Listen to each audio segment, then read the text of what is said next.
What is the dark web? The dark web is a part of the World Wide Web that requires special software to access. Once inside, websites and other services can be accessed through a browser in much the same way as the normal web. However, some sites are effectively hidden, in that they have not been indexed by a search engine and can only be accessed if you know the address of the site. Special markets also operate within the dark web called darknet markets, which mainly sell illegal products like drugs and firearms, paid for in the cryptocurrency Bitcoin.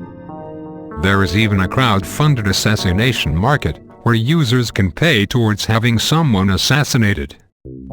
Because of the dark web has almost total anonymity, it has been the place of choice for groups wanting to stay hidden online from governments and law enforcement agencies.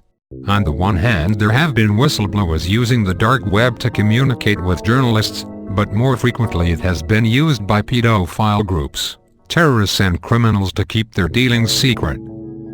Going dark? There are a number of ways to access the dark web, including the use of Tor, Freenet and I2P.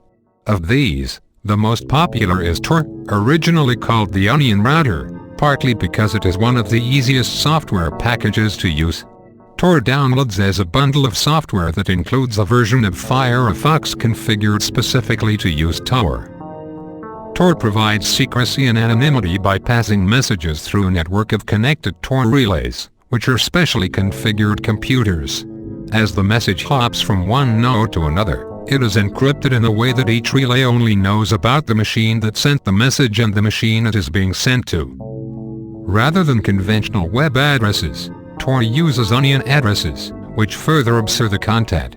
There are even special versions of search engines like Bing and DuckDuckGo that will return onion addresses for Tor services. It is a mistake to think that Tor is entirely anonymous. If a website is accessed, it can still potentially find out information about whoever is accessing the site because of information that is shared, such as usernames and email addresses.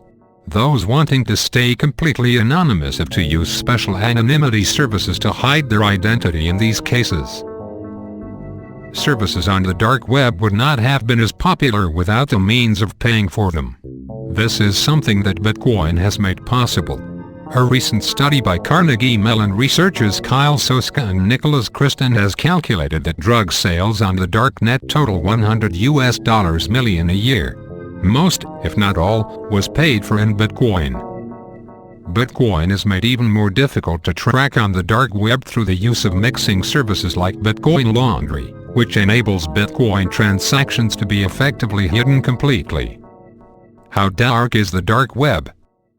The developers of Tor and organizations like the Electronic Frontier Foundation, EFF, argue that the principal users of Tor are activists and people simply concerned with maintaining their privacy. Certainly, Tor has been used in the past for journalists to talk to whistleblowers and activists, including Edward Snowden. However, even a cursory glance at the hidden wiki, the main index of dark websites, reveals that the majority of sites listed are concerned with illegal activities. Some of these sites are scams, and so it is not clear how easy it is to buy guns, fake passports and hire hackers from the services listed. But there are likely sites on the dark web where these things are entirely possible. Although the dark web makes law enforcement agencies' jobs much more difficult, they have had a great deal of success in bringing down sites and arresting their users and the people behind them. The most famous of these was the arrest of Ross Ulbricht, the person behind the most well-known of the drug markets, Silk Road.